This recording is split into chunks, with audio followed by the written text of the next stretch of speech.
ভারতের রাজধানী নয়াদিল্লির লাল কেল্লা মেট্রো স্টেশনের কাছে 10 নভেম্বর সোমবার ঘটে ভয়াবহ এক বিস্ফোরণ। সন্ধ্যায় এই বিস্ফোরণ ঘটে বলে জানান সংশ্লিষ্ট কর্মকর্তারা। ভারতীয় গণমাধ্যম দ্য হিন্দু ও টাইমস অব ইন্ডিয়া বলে, এতে 13 জন নিহত ও কমপক্ষে 20 জন আহত হয়েছেন। নিহতদের মধ্যে 6 জনের পরিচয় শনাক্ত হয়েছে। ভয়াবহ এই বিস্ফোরণে আশপাশের একাধিক গাড়িতে আগুন লেগে যায় এবং জানালার কাঁচ ভেঙে পড়ে। স্থানীয়রা বলেন, বিস্ফোরণের শব্দে পুরো এলাকা কেঁপে ওঠে। 1 কিলোমিটার দূর থেকেও কম্পন টের পাওয়া যায়। এই ঘটনার পর দিল্লির এয়ারপোর্ট, রেল স্টেশন এবং বাস টার্মিনালগুলোতে উচ্চ সতর্কতা জারি করা হয়েছে।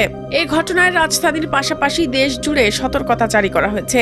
রাতভর দিল্লির বিভিন্ন জায়গায় অভিযান ও তল্লাশি চালায় পুলিশ।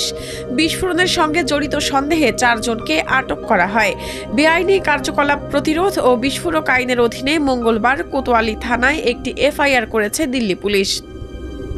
দিল্লি ফায়ার সার্ভিসের এক জ্যেষ্ঠ কর্মকর্তা জানান, লালকেল্লা মেট্রো স্টেশনের 1 নম্বর গেটের কাছে পার্ক করা একটি গাড়িতে বিস্ফোরণ হয়েছে।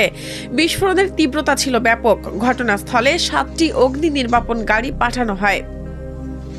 দেশটির স্বরাষ্ট্রমন্ত্রী অমিত শাহ বলেছেন, বিস্ফোরণের সমস্ত সম্ভাবনা খতিয়ে দেখা হচ্ছে এবং সবকিছুর পুঙ্খানুপুঙ্খ তদন্ত করা হবে। তিনি আরও বলেন, একটি হুন্দাই i20 গাড়িতে বিস্ফোরণ হয়েছে। এতে কয়েকজন পথচারীও আহত হয়েছেন।